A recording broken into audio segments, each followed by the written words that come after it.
Shalom, selamat datang di ESC Sermon Series. Di sepanjang bulan Agustus, kita akan belajar bersama lewat pengajaran firman Tuhan berjudul Rooted Together in Community. Tahukah saudara kalau komunitas adalah rancangan Allah untuk kehidupan manusia? Itu sebabnya kita perlu mengetahui mengapa kita perlu berkomunitas, terlebih lagi berkomunitas di dalam Tuhan. Mari siapkan hati dan catatan saudara untuk menerima firman Tuhan ini. Selamat menyaksikan. Apa kabarnya di bulan Agustus?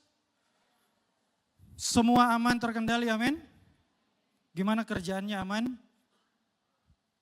Aman ya kerjaannya? Usahanya gimana? Dari awal tahun, sudah Agustus. Pernikahannya gimana? Haleluya. Jomblo-jomblo aman ya sejauh ini ya? Oh tidak ada yang jomblo, puji Tuhan. Di bulan ini kita akan belajar mengenai berakar bersama di dalam komunitas. Jadi tema kita di sepanjang bulan Agustus adalah Rooted Together. Kok kayak orang Manado yang lagi ngomong bahasa Inggris, Rooted Together. Soalnya baru pulang dari Manado, jadi logatnya masih ke bawah. Rooted together in community. Kan salah lagi kan. Logatnya masih kecampur nih. Haleluya. Berakar bersama di dalam komunitas.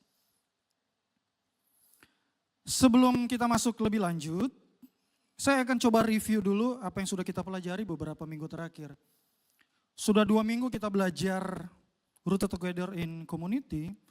Di minggu pertama disampaikan oleh Bapak Gembala, kita sudah belajar tentang apa itu komunitas.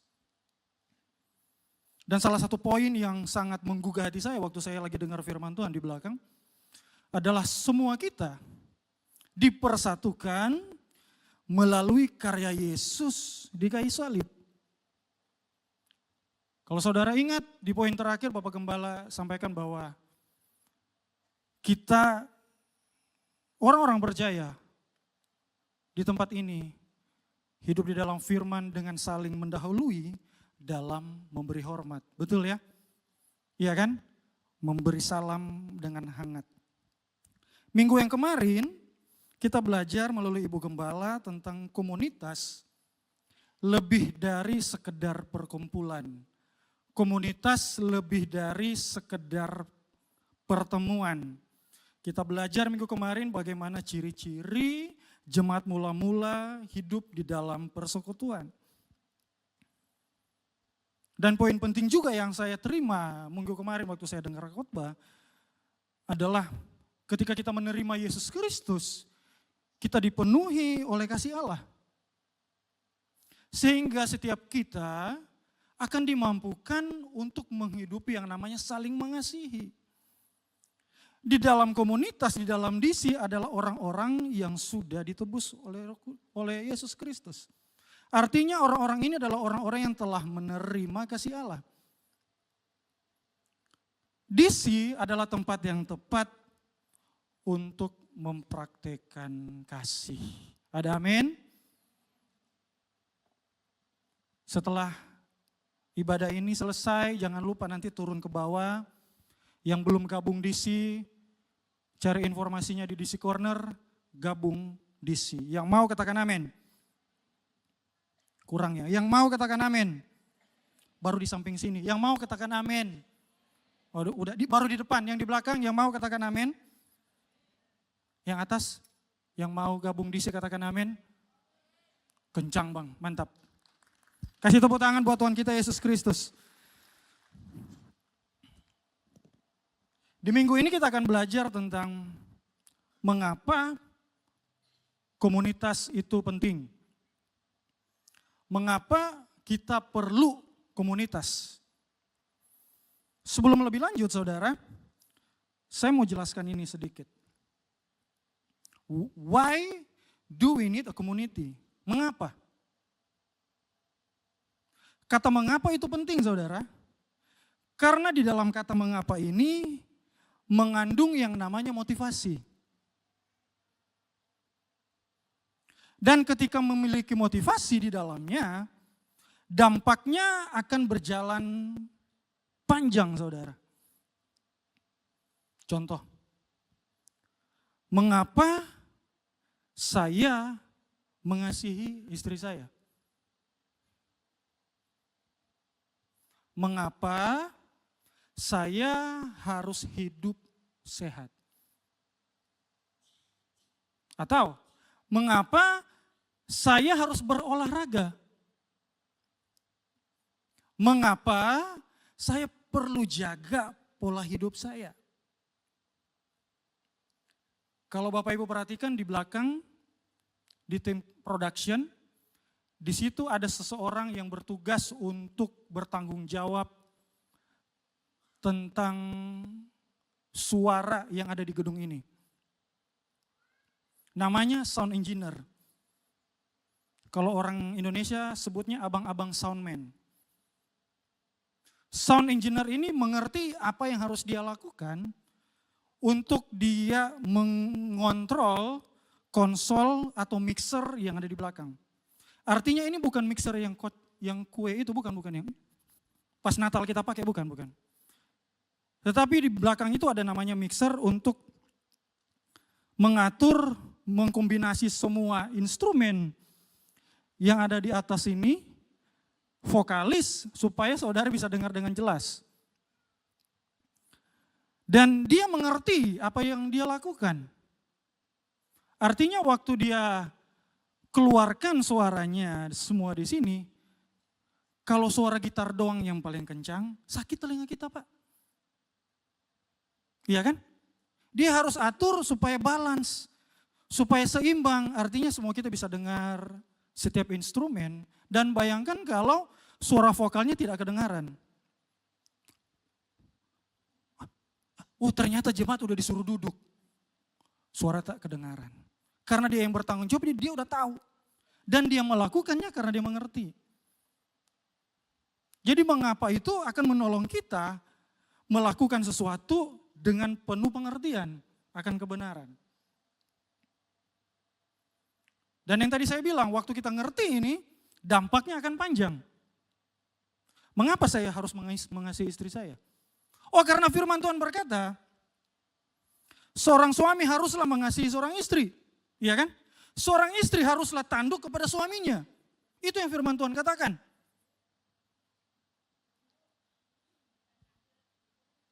Tunduk atau? Oh, tunduk. Seorang suami haruslah mengasihi istri dan istri harus tunduk kepada suaminya. Dan ketika mengerti ini, dampaknya akan panjang. 30 Juli kemarin, saya dan istri saya anniversary yang ke-15 tahun. Bukan juga terlalu panjang, tapi bukan juga waktu yang pendek untuk membangun sebuah rumah tangga.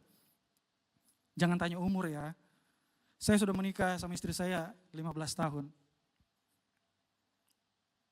Dan komitmen itu diambil bukan sedang di dalam perjalanan pernikahan. Tetapi komitmen itu diambil waktu kita mau start pernikahan. Harus ada komitmen di awal.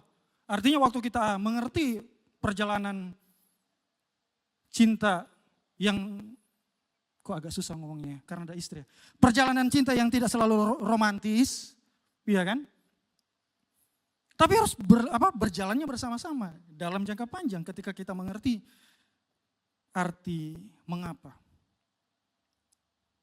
Sekarang kita hidup di era online. Awal tahun 2000 ada lagu yang liriknya seperti ini. Online, iya kan? Kalau yang ngangguk-ngangguk dia milenial. Perhatikan, kita sekarang hidup di era online. Kita bisa pesan makanan tanpa perlu datang ke restoran. Kita bisa bekerja tanpa perlu tatap muka dengan orang lain. Iya kan? Sekarang banyak orang yang Zoom kerjanya. Secara teknis, setiap kita bisa kok untuk hidup sendiri. Tetapi ironisnya, Ironisnya, di Indonesia angka kesepian, loneliness, angka stres, depresi justru banyak.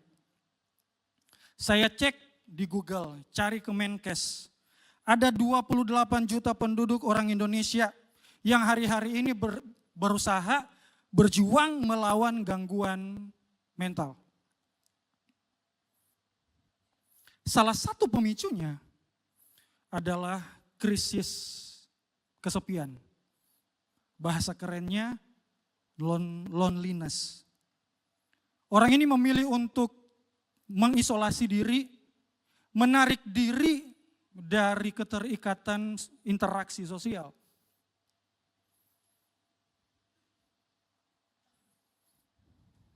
Bisa saja ini diakibatkan oleh orang-orang yang insecure. Karena waktu Natal, perkumpulan keluarga datang, ditanya, kamu kerja apa? Hebat-hebat. Pas kena si sepupu yang satu,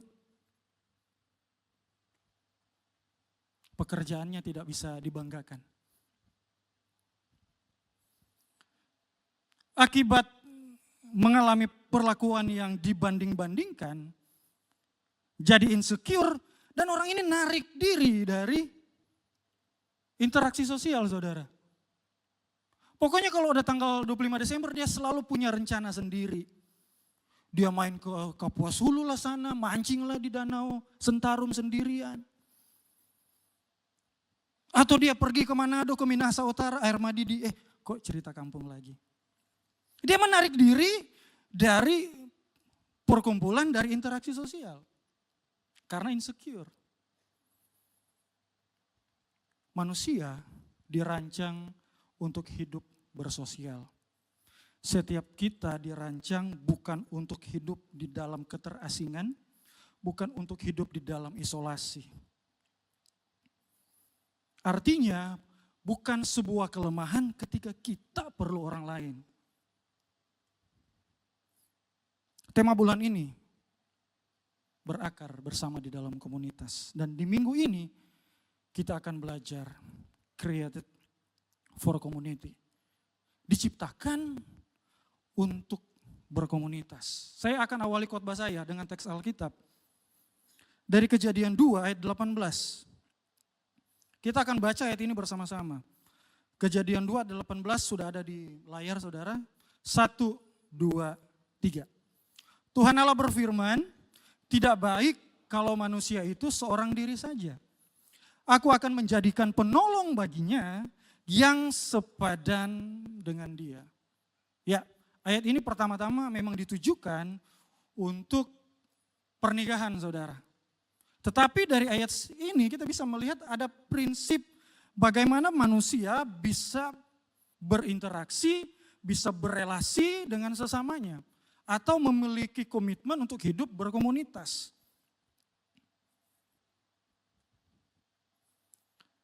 Dalam Kejadian pasal 1, di pasal sebelumnya, apa yang diciptakan Allah itu begitu baik. Di pasal 2, Allah berfirman, tidak baik kalau manusia itu seorang diri saja. Padahal di pasal 1, semua yang diciptakan Allah itu baik. Kita lihat di slide, untuk pertama kalinya Allah berfirman, tidak baik ketika keadaan manusia seorang diri. Ini menunjukkan betapa krusial, betapa penting hubungan manusia di dalam rancangannya Allah. Kondisi pertama Adam seperti apa? Alamatnya Taman Eden, saudara. Yang dia lakukan apa di Taman Eden? Dia mengusahakan, dia bekerja, memelihara taman. Karena dia tinggal di Taman Eden, artinya dia punya relasi yang baik dengan pencipta. Tetapi waktu Allah melihat manusia ini seorang diri saja, Allah berfirman, tidak baik.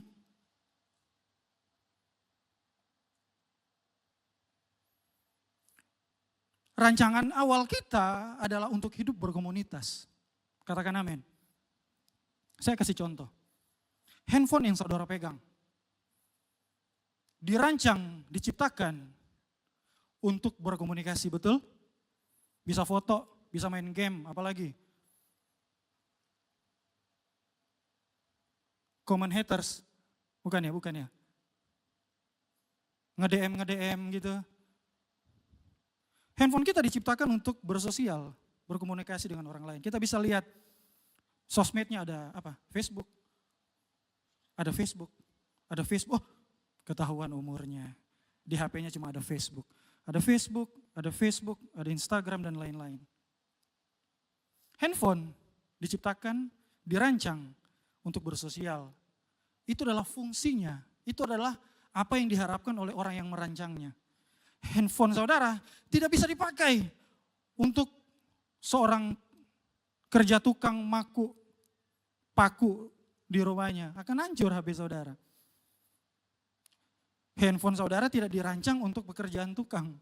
Kursi yang saudara duduk seringkali, Pastor David sering bikin ilustrasi ini.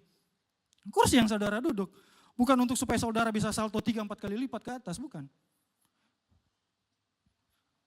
Kursi yang saudara duduk dirancang untuk saudara dudukin. Kursi dirancang untuk menanggung beban saudara di sini. Dan ketika handphone, kursi dipakai dengan yang seharusnya, berarti dia sedang berjalan dengan ideal. Artinya apa yang dirancang berjalan dengan baik. Kita lihat slide berikutnya.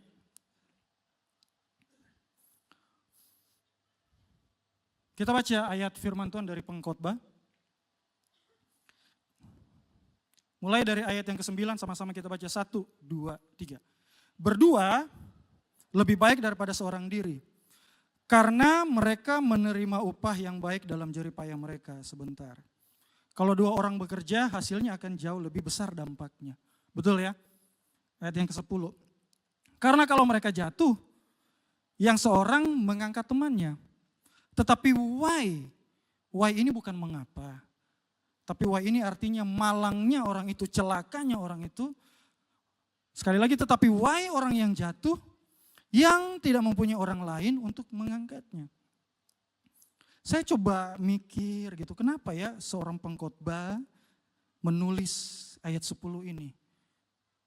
Emang mereka ada di dalam perjalanan apa? Akhirnya saya ingat kisah kunjungan Ratu Negeri Sheba ke Yerusalem. Saya cari di Google karena penasaran saudara. Saya cari di Google penasaran, saya cek gitu. Berapa jarak dari alamatnya Ratu Negeri Sheba sampai ke Yerusalem.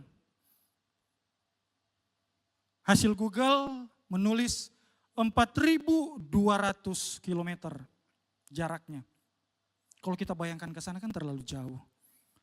Saya coba narik ke sini supaya lebih relate. Karena istri saya orang Hulu jadi saya akan relate ke sana. Pontianak Putus Ibau 700 km kurang lebih. Jadi butuh kurang lebih perjalanan Ratu Sheba ke Yerusalem 3 kali bolak-balik nih. Pontianak Putus Ibau, Pontianak, Putus Ibau. Zaman dulu tidak ada aspal. Belum ada mobil listrik, belum ada. Mungkin dulu orang pakai onta, pakai kereta. Dan bayangkan perjalanan yang begitu jauhnya itu. Dan bila dilakukannya melaluinya seorang diri, dengan mungkin medannya yang tidak cukup aman, yang mungkin berbahaya, pengkhotbah katakan bahwa celaka kalau orang itu jatuh dan dia jatuh pada waktu itu sendirian. Makanya ditulis berdua lebih baik dari seorang diri. Kita baca poin atasnya di atas ayatnya. 1, 2, 3. Kita membutuhkan sesama karena Allah memakai komunitas untuk menyatakan kasih-Nya dan membentuk kehidupan kita. Untuk menjalani tujuan hidup, kita perlu orang lain.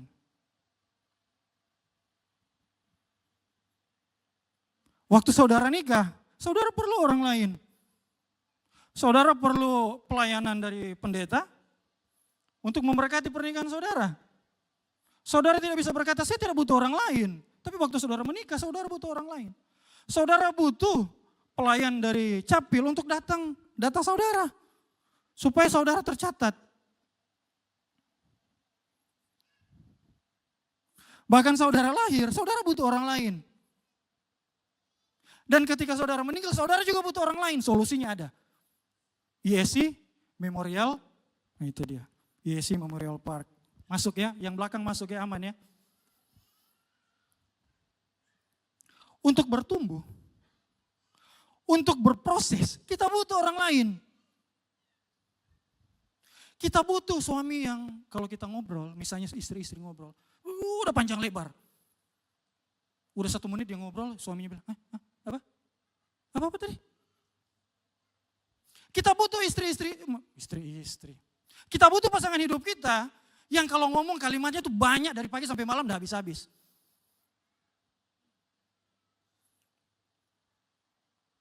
Beberapa hari yang kemarin, istri saya punya agenda kegiatan kantor.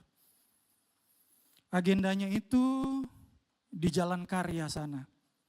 Nama tempatnya itu Dreamland. Keren enggak tuh? Dreamland. Sebelum acara kantornya, 2 hari sebelumnya, dia sudah cerita ke saya bahwa nanti dia akan ke sana. Sebagai seorang suami dengan status bapak-bapak, akan memberikan telinganya dengan begitu luar biasa. Tapi sambil pegang HP. Oke. Kemana? Oh, dalam hati. Gampang. 1 hari sebelum aku ngantar istriku, dia bilang kegiatannya pagi. Bukannya kemarin malam? Bukannya waktu dikasih tahu malam? Saya kira makan malam. Ternyata kegiatannya dari pagi. Jadi saya harus bangun lebih pagi ngantar dia. Dan kalau, sekali lagi kalau ada bapak-bapak yang hari ini relate, setiap istri ngomong, selamat. Kita sudah satu komunitas bapak-bapak. Jadi jangan ini ya, jangan merasa rendah diri karena kalau pesan istri dia pesan A sampai B, kita cuma nangkap setengah-setengah. Untuk bertumbuh, untuk berbuah, kita perlu orang lain. Untuk berproses kita butuh orang tua kita untuk ngingatin kita. Untuk kita bisa berjalan di dalam tuntunan Tuhan, dalam firman Tuhan, kita perlu yang namanya pemimpin-pemimpin rohani. Kita perlu yang namanya tergabung di dalam DC. Ada orang-orang yang akan ngingatin kita. Ada orang-orang yang akan mendoakan kita. Ngomong kiri kanannya, kita perlu orang lain. Dicolek kalau memang sengaja tidak mau dengar. Kita perlu orang lain.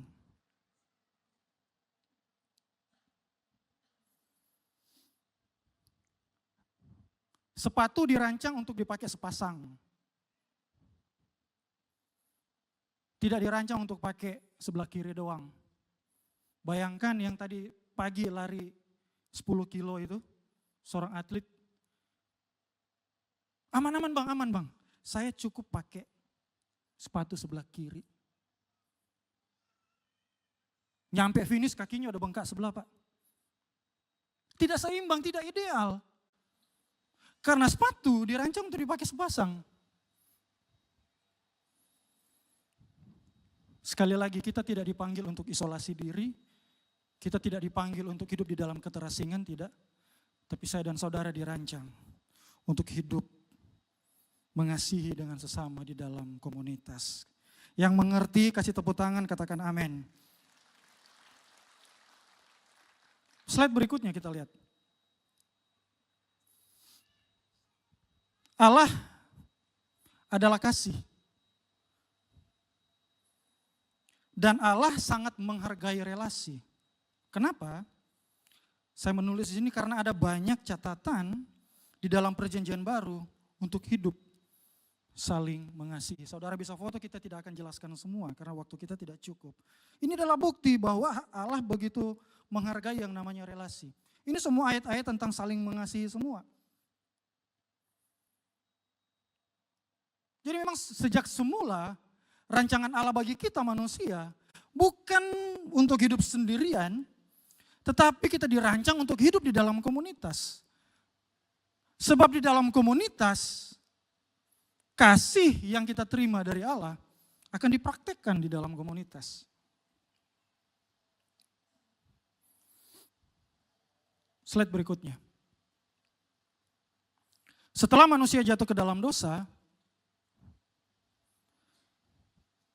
dosa tidak hanya merusak hubungan manusia dengan Allah. Namun dosa merusak, minta maaf, betul ya. Namun dosa juga merusak cara manusia memandang dan memperlakukan sesamanya. Awalnya karena alamat Adam di Taman Eden, jadi semuanya itu baik. Dia tinggal di Taman Eden, dia berelasi dengan Allah. Bahkan dia berkata kalimat yang romantis kepada Hawa. Dia berkata seperti ini. Kaulah satu tulang dari tulangku yang kuimpikan selama hidupku. Untuk bersanding denganmu penuh asa, lewati suatu masa. Begitu romantis, saudara.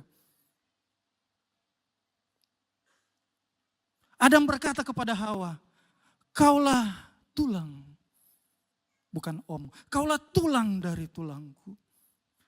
Kaulah daging dari dagingku. Tapi perhatikan, setelah manusia jatuh ke dalam dosa, responnya berubah. Yang sebelumnya begitu romantis, jadinya menyalahkan si Hawa. Yang sebelumnya memiliki relasi dengan Allah, mereka bersembunyi ketika Tuhan datang ke Taman Eden. Di dalam perjanjian baru, Rasul Paulus memperingatkan bahwa pada hari-hari terakhir, manusia akan mementingkan dirinya sendiri. Kata ini ditulis dengan bahasa Yunani, philautos. Katakan sama-sama saya, philautos.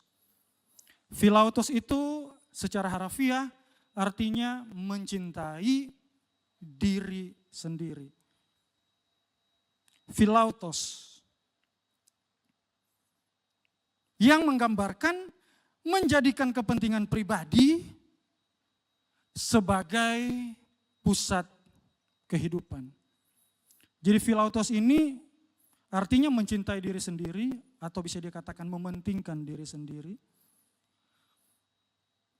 Dan bentuknya itu adalah menjadikan diri sendiri sebagai pusat di dalam kehidupan.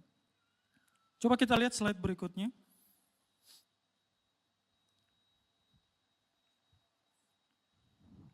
Sebelum ke sini. Kita buka 2 Timotius 3 ayat 1 sampai 2 supaya kita lebih paham. 2 Timotius 3 ayat 1 sampai 2.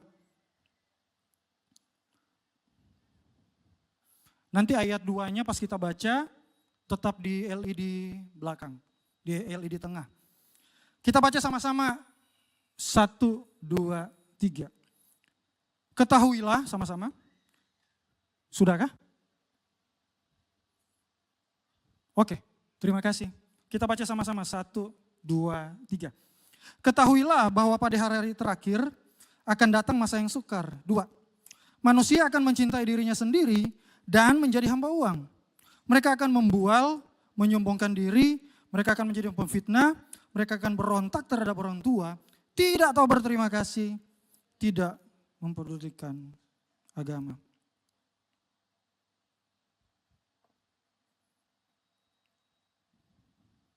Dalam konteks ini perlu diperhatikan saudara, bahwa Rasul Paulus tidak melarang seseorang untuk jaga diri. Rasul Paulus tidak melarang orang untuk merawat diri. Philautos, mencintai diri sendiri. Philautos kemudian cinta akan uang.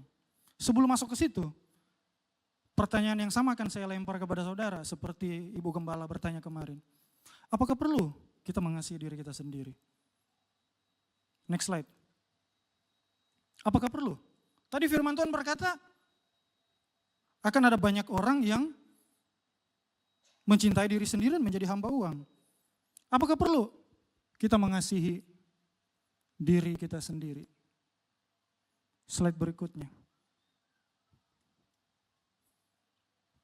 Sebelumnya, turun lagi ya. Sebentar ya Bapak Ibu ya. Ya, terima kasih. Kita baca sama-sama. 1, 2, 3. Jawab Yesus kepadanya, kasihilah Tuhan Allahmu dengan segenap hatimu, dengan segenap jiwamu, dengan segenap akal budimu. Itulah hukum yang terutama dan yang pertama.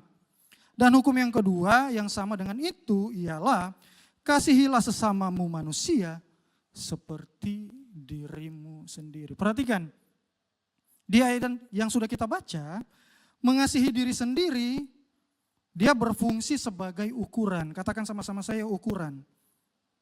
Jadi mengasihi diri sendiri dijadikan ukuran untuk mengasihi orang lain.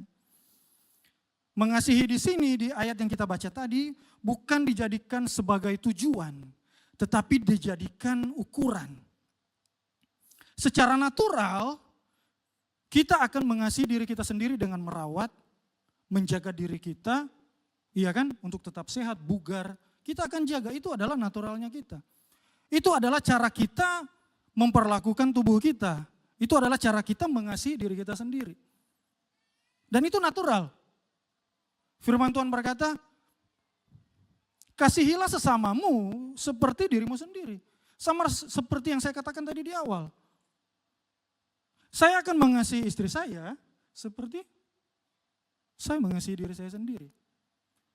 Saya akan mengasihi anak-anak saya seperti saya mengasihi diri sendiri. Dan itu adalah bentuk yang saya katakan wajar ketika seseorang memperlakukan orang lain seperti dia mengasihi dirinya sendiri. Karena kasih dijadikan ukuran, bukan tujuan, saudara. Kita lihat lagi di slide berikutnya.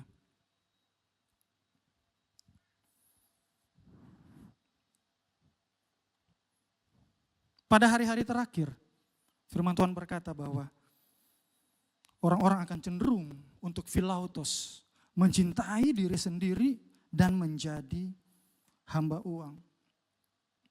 Ketika orang mencintai diri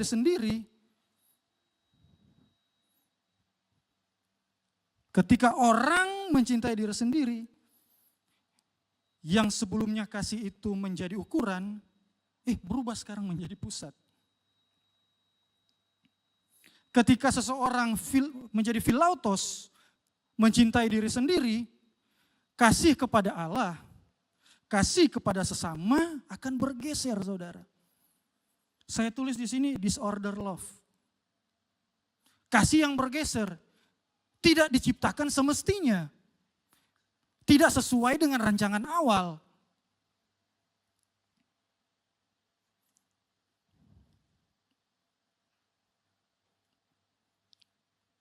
Philautos adalah sebuah pergeseran cara pandang di mana ini nih, ku, di mana aku yang jadi ukuran segala sesuatu. Sementara kasih Allah, kasih kepada Allah, kasih kepada sesama dikesampingkan. Yang diutamakan itu harus ku. Kebenaran firman Tuhan tidak lagi dijadikan tuntunan, tetapi hidup oleh pengertian sendiri.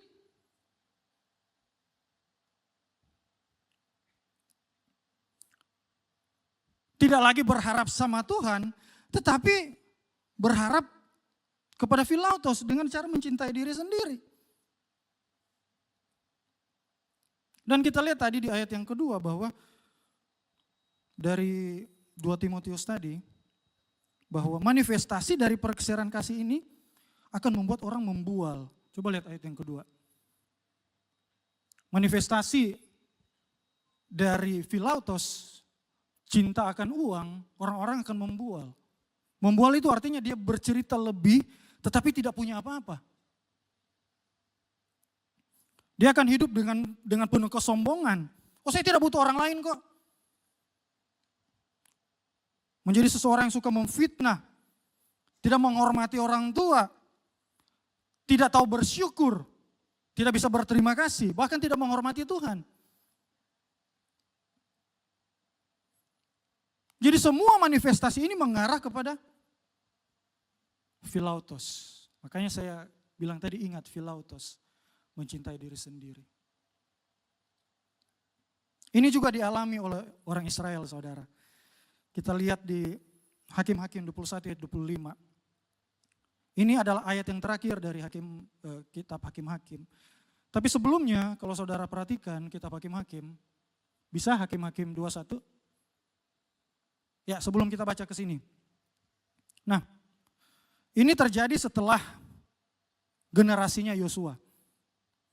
Jadi setelah generasi Yosua, umat-umat Israel berpaling kepada Tuhan. Tidak hidup di dalam tuntunan firman. Dan mereka juga mengalami seperti krisis kepemimpinan. Dan mereka seperti tidak punya arah dan tujuan. Sehingga ayat ini ditulis, saudara, yang terakhir ini. Pada zaman itu tidak ada raja di antara orang Israel. Setiap orang berbuat apa yang benar menurut pandangannya sendiri. Philautos selalu mementingkan dirinya sendiri. Dia tidak mau melihat kebenaran firman Tuhan untuk jadi tuntunan, tetapi Philautos akan melihat bahwa semua kebenaran tergantung dari apa yang saya pikirkan, apa yang saya ambil, apa yang saya simpulkan. Supaya lebih sederhana, saya coba lemparkan ilustrasi kepada saudara. Bayangkan, betapa chaosnya jalanan kita ketika masing-masing pengendara motor, masing-masing pengendara mobil punya aturannya sendiri. Bayangkan, di lampu merah, hari Senin, di saat mama-mama, papa-papa lagi berjuang mengantar anak sekolah supaya tidak telat, pas ketemu di lampu merah, semua memegang aturannya masing-masing. Bayangkan, chaos jalanan kita. Bayangkan kalau tidak ada aturan di jalan raya, chaos. Macetnya itu langsung stop. Tidak bisa gerak lagi. Orang-orang Philautos ini mencintai diri sendiri ini, dia akan mengambil keputusan tanpa mempertimbangkan orang lain. Keputusan akan dia ambil tanpa peduli sama keluarganya kah? Tidak peduli kepada pasangan nikahnya, tidak peduli kepada orang tuanya. Itu Philautos. Coba kita lihat kebenaran firman.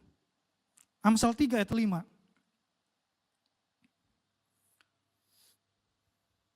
Percayalah kepada Tuhan dengan apa?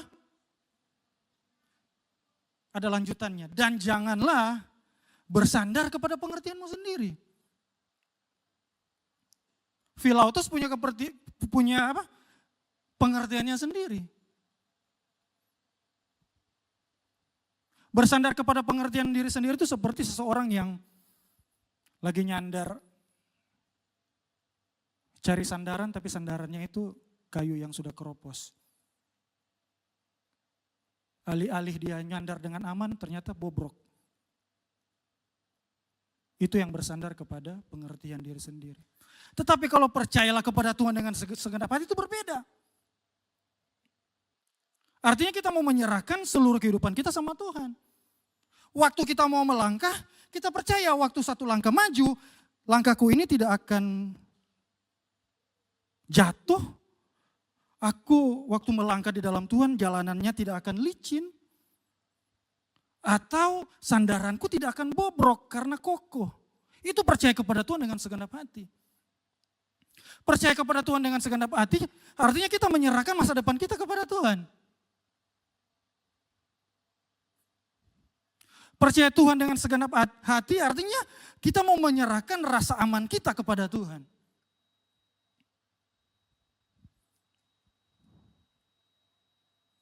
Apa yang hari-hari ini mengusik rasa aman saudara? Apakah saudara hari-hari ini kerja, berjuang, luar biasanya berjuang, tetapi ekonominya kok makin merosot? Sekarang saudara lagi berjuang untuk memulihkan hubungan pernikahan saudara. Lagi di ujung tanduk nih. Apalagi yang mengusik rasa aman saudara? Oh Pak, saya sudah bertahun-tahun berobat. Coba dokter A, coba dokter B, tapi belum sembuh-sembuh. Rasa aman apa yang sedang mengusik saudara hari-hari ini? Percaya kepada Tuhan dengan segenap hati artinya menaruh rasa aman kepada Tuhan. Menyerahkan kekhawatiran kita kepada Tuhan karena Dia yang akan pelihara hidup kita. Itu percaya dengan segenap hati. Bukan percaya kepada pengertian diri sendiri, philautos tadi.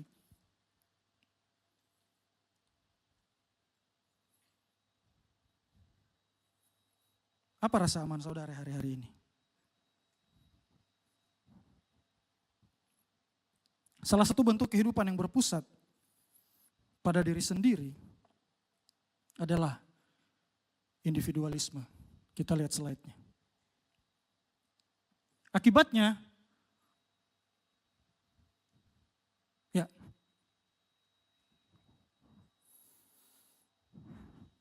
Akibatnya manusia hidup seolah-olah, oh cukup kok, saya sendiri cukup kok, saya tidak butuh orang lain. Saya perlu bedakan antara kemandirian dan individualisme. Kemandirian adalah orang yang bertanggung jawab saudara. Dia bekerja dengan baik, dia mengatur waktu dengan baik, itu mandiri, itu top. Tapi kalau individualisme, dia dipenuhi oleh ego. Tidak akan mementingkan orang lain sama sekali. Orang yang individualisme ini artinya dia menarik diri, seperti yang saya bilang tadi di awal, menarik diri dari interaksi sosial. Slide berikutnya. Dosa mendorong manusia untuk berkata, oh saya tidak butuh orang lain kok.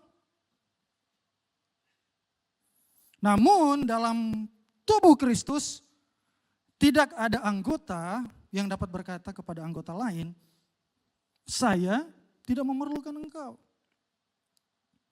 1 Korintus 12 ayat 20 sampai 21. Ayat 20. Sudah ya. Memang ada banyak anggota sama-sama 1, 2, 3, tetapi hanya satu tubuh. Ayat 21. Jadi mata tidak dapat berkata kepada tangan, aku tidak butuh engkau. Dan kepala tidak dapat berkata kepada kaki, aku tidak butuh engkau. Sekali lagi saya dan saudara dirancang untuk hidup di dalam komunitas. Yang mengerti katakan amin. Galatia 6 ayat 2. Galatia 6 ayat 2.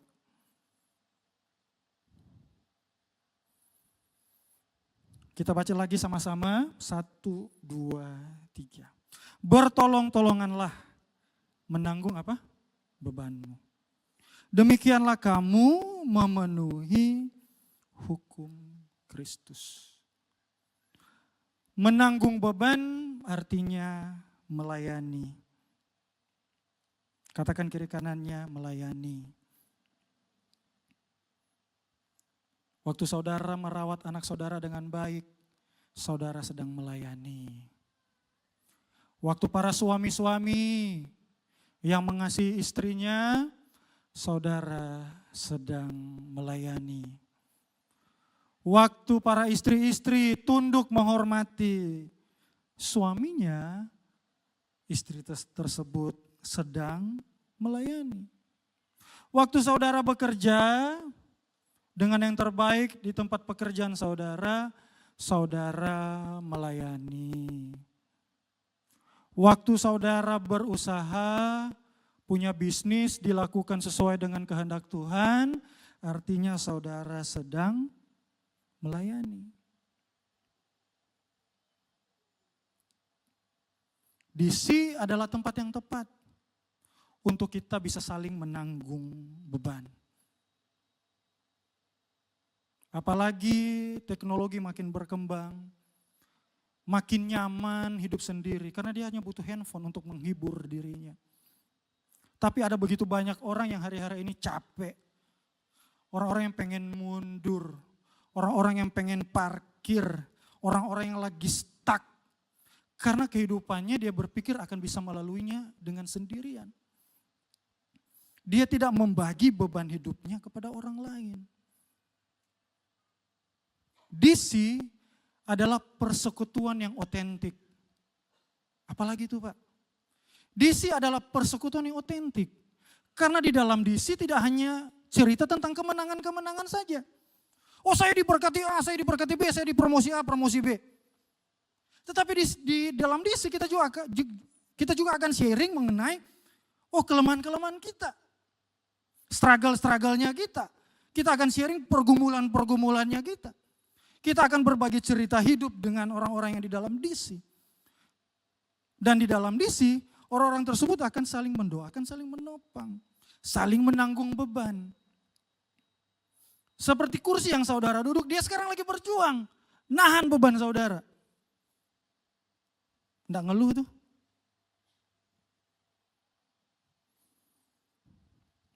Tergabung di dalam DC, amin. Supaya saudara bisa memiliki persekutuan yang otentik. Saudara bisa sharing berkat, sharing kemenangan, tetapi juga saudara bisa sharing bagaimana saudara bergumul menghadapi setiap problem, setiap masalah dalam kehidupan saudara. Amin. Saling menanggung beban. Kita lihat slide-nya. Allah tidak menciptakan seorang pun untuk memilih seluruh kemampuan, pengertian, kekuatan, dan pertolongan yang dibutuhkan seorang diri. Ada hal-hal yang Tuhan berikan kepada kita melalui kehadiran orang lain. Untuk berproses, untuk bertumbuh, kita perlu kehadiran orang lain. Untuk menjadi seorang suami yang diberkati, kita perlu istri yang ngomongnya itu A sampai Z tidak selesai dari jam 6 pagi sampai jam 9 malam, aman. Kita butuh suami kita yang ada di samping saudara sekarang ini. Yang kalau ibu-ibu ngomong, dia apa tadi? Kita butuh dia supaya kita bertumbuh dan berproses. Kita butuh orang tua kita yang hari-hari ini sering ngingatin kita. Amin, anak-anak muda. Kita butuh orang lain untuk bertumbuh dan berproses. Kita butuh komunitas DC untuk supaya kita berbuah mempraktekkan kasih.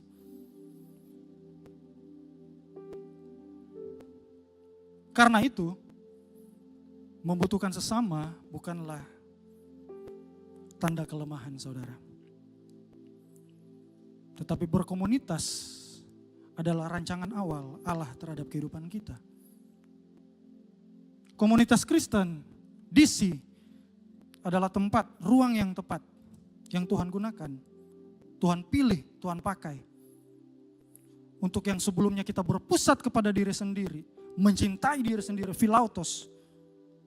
Melalui karya Roh Kudus kita dimampukan untuk mengasihi Allah dan mengasihi sesama. Slide berikutnya saya coba bikin perbandingannya saudara. Di sebelah kiri saudara adalah orang-orang yang berpusat pada diri sendiri.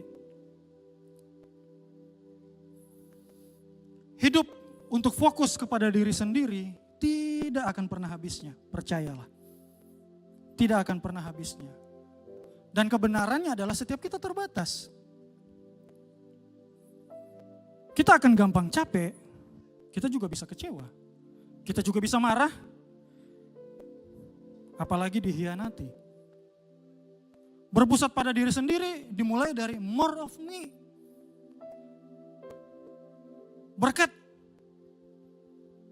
promosi, apalagi pokoknya yang baik-baik itu. Sini. Kemudian berkembang dari more for me, more of me. Pokoknya semua spotlight, semua mata harus tertuju ke sini nih. Yang orang kenal harus ini nih. Kalau saya lewat di tangga, jemaat harus tunduk. Saya lewat nih. Kalau datang ke gereja, kursinya harus paling depan. Parkiran harus yang paling bagus.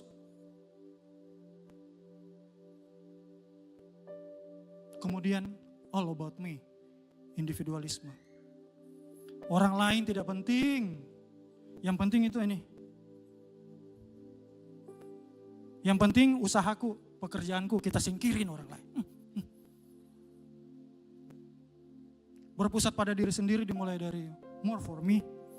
Hidup di dalam keangkuhan. Hidup di dalam ketamakan.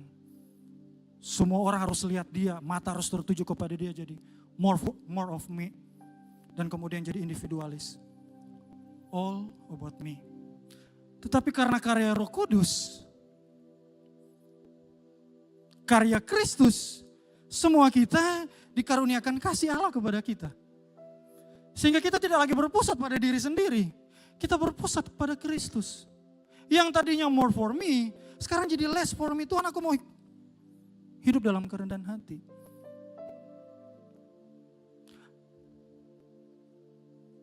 Less of me, Tuhan. Apa yang aku punya sekarang, itu bukan karena kehebatan saya. Saya bisa sekolah dengan baik. Saya bisa mengurus anak dengan baik. Saya bisa berumah tangga, bisnis, pekerjaan dengan baik. Itu bukan karena aku, Tuhan. Tapi less of me, semuanya karena Engkau, Tuhan.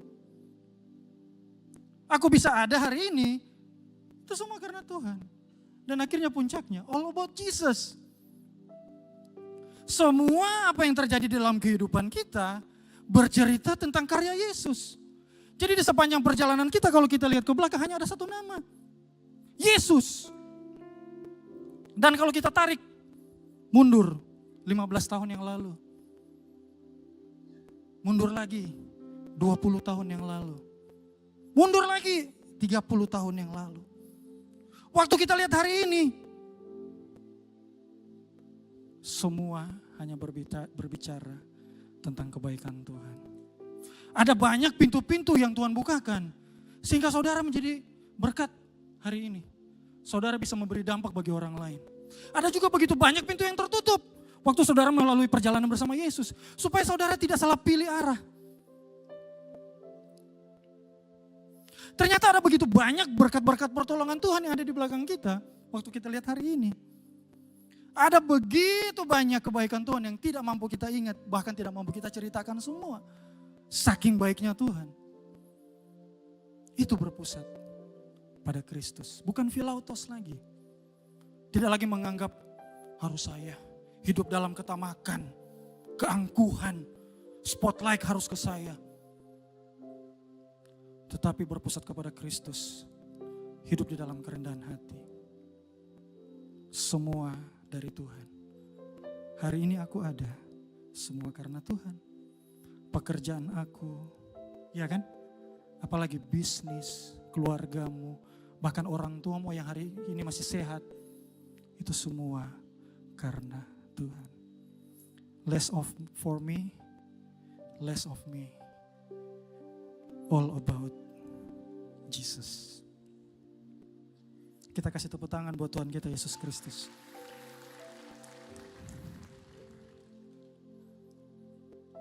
Jadi kita tidak dipanggil, kita tidak dirancang untuk hidup di dalam kesendirian. Kita dirancang untuk hidup berkomunitas. Untuk hidup saling melayani, saling menanggung beban.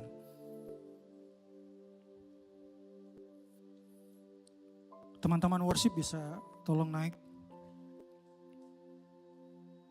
Jadi pesan saya hari ini kepada saudara, yang hari ini mungkin sedang kehilangan arah. Yang hari-hari ini mungkin sudah tidak bisa lagi menjadikan Kristus sebagai pusat. Karena ada begitu banyak tekanan hidup, ada begitu banyak problematika hidup saudara, sehingga mengalami yang namanya pergeseran kasih. Saudara hidup di dalam kecemasan, saudara hidup di dalam ketakutan, saudara hidup di dalam kekhawatiran sehingga saudara lupa sama janji-janji Tuhan. Pesan saya kepada saudara hari-hari ini adalah percayalah kepada Tuhan dengan segenap hati. Menyerahkan masa depan saudara kepada Dia. Yang hari-hari ini khawatir karena anaknya lagi di luar kota, lagi kuliah, serahkan sama Tuhan.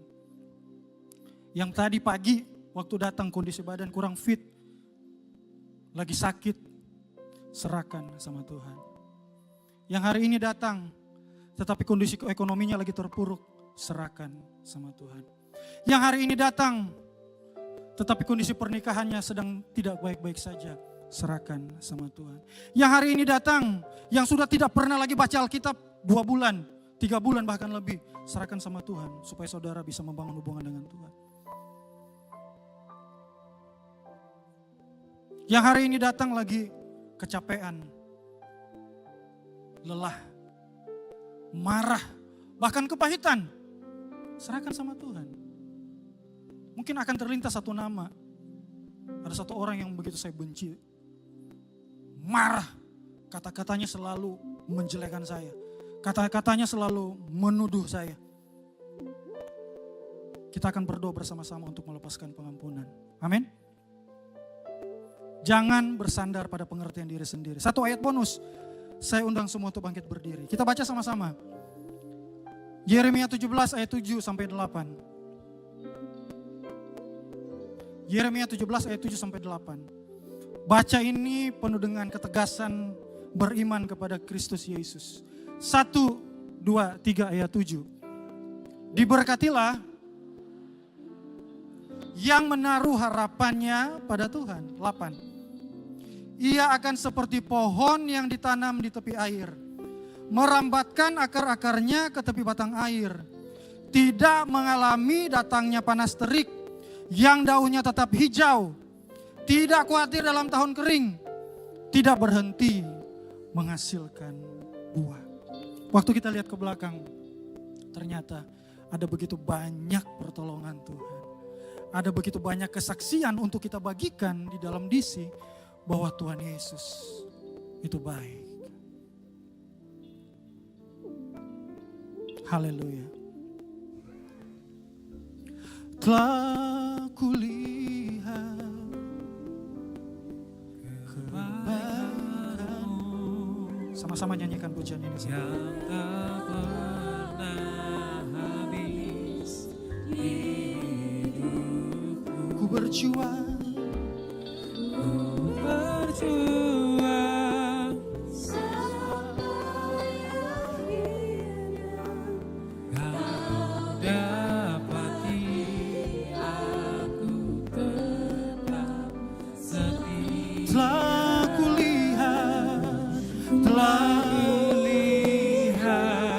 kebaikan-Mu Tuhan, kebaikan-Mu yang tak pernah habis di dalam hidup, yang tak pernah habis di hidupku. ku berjuang sampai Akhirnya dan Kau dapati aku tetap setia. Telah kulihat, amin, kebaikan-Mu yang tak pernah habis di hidupku. amin. Ku berjuang sampai akhirnya Kau dapati aku tetap setia. Roh Kudus, Engkau yang melihat setiap umat-umat-Mu. Mereka yang hari-hari ini mungkin datang ke tempat ini dengan kondisi tidak lagi berpusat kepada Engkau. Mereka cenderung mencintai diri mereka sendiri. Karena mungkin selama ini mereka mengisolasi diri mereka akibat kekecewaan, akibat kepahitan, sehingga mereka menarik diri untuk berelasi dengan sesama. Bagi setiap saudara yang hari-hari ini terlintas satu nama, aku benci banget dia ini. Kata-katanya itu menyakitkan saya bahkan bertahun-tahun. Dan yang saya alami hari-hari ini adalah hidup saya ini tidak pernah maksimal. Coba pekerjaan A, coba pekerjaan B, tidak ada yang berhasil. Mencoba bisnis A, bisnis B, selalu gagal. Tuhan tolong saya Tuhan. Mungkin hari-hari ini ada orang yang hidup di dalam kepahitan, menyimpan kekecewaan. Jika ada terlintas satu nama, saya kasih waktu 2 menit untuk saudara berdoa. Saudara ceritakan kenapa saudara bisa kepahitan sama dia. Saudara bagikan kisah itu kepada Roh Kudus di dalam doa saudara hari ini. Ceritakan kejadiannya saudara yang membuat saudara begitu pahit.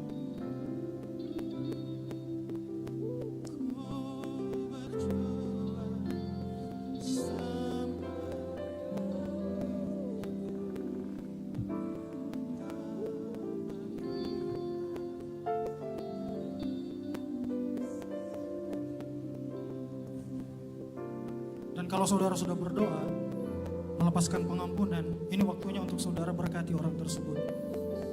Sebutkan namanya, lepaskan berkat buat hidupnya.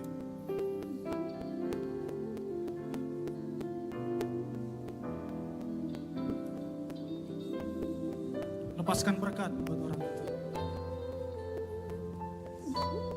Haleluya. Dan untuk saudara yang hari-hari ini sedang mengalami burnout, lagi capek secapek-capeknya, ada begitu banyak pergumulan, ada begitu banyak pilihan yang perlu saudara ambil. Tetapi saudara mungkin hari-hari ini sedang ada di dalam persimpangan, saudara sulit untuk mengambil keputusan. Saudara bertanya kepada Tuhan, Tuhan, saya mau ambil keputusan yang mana, A atau B? Buat orang-orang yang hari ini hidup di dalam ketakutan,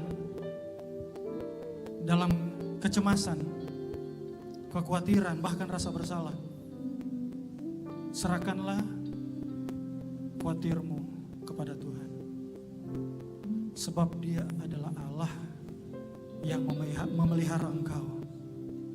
Dia Immanuel, Dia Alfa, Dia Omega. Dia ada di dalam musim kehidupan saudara. Bahkan di masa lalu saudara Dia ada, hari ini Dia ada, di masa depan Dia adalah tetap Allah. Percayalah kepadanya dengan segenap hati, karena Dia adalah Allah yang dapat dipercaya. Dia setia sama janji dan firman-Nya, bahwa kita akan menjadi orang-orang yang tidak tergoncangkan ketika kita berada bersama-sama dengan Dia. Firman Tuhan berkata, jika Allah ada di sampingku, siapakah yang dapat mengalahkanku? Jika Allah ada bersama-samaku, siapakah yang dapat menggoncangkan kehidupanku? Klaim firman Tuhan ini. Ambil tindakan di dalam iman, percaya kepada Yesus dan firman-Nya. Sekali lagi, diberkatilah orang yang mengandalkan Tuhan, yang menaruh harapannya pada Tuhan. Buat setiap umat-umat Tuhan yang datang dengan sakit penyakit, Engkau yang karuniakan kesembuhan. Yang datang dengan putus asa, Engkau berikan pengharapan yang baru.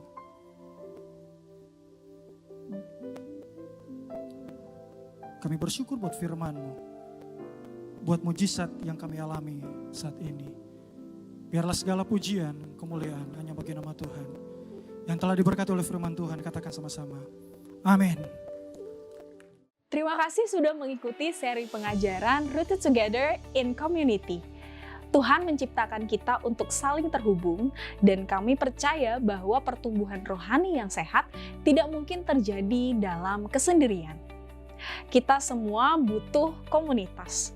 Karena itu, jika saudara saat ini belum memiliki komunitas rohani, mari bergabung bersama kami dalam ibadah onsite dan bertumbuh bersama di komunitas pemuridan kami, yaitu Disciples Community atau DC. Mari menjadi bagian dari DC dan silakan kunjungi website myesc.id atau hubungi nomor DC hotline yang tertera di layar. Dan bagi saudara yang ingin memberikan persembahan, saudara dapat memberikannya secara online melalui QR Code yang tertera atau melalui transfer bank di nomor berikut ini. Sampai jumpa di seri pengajaran berikutnya. Tuhan Yesus memberkati.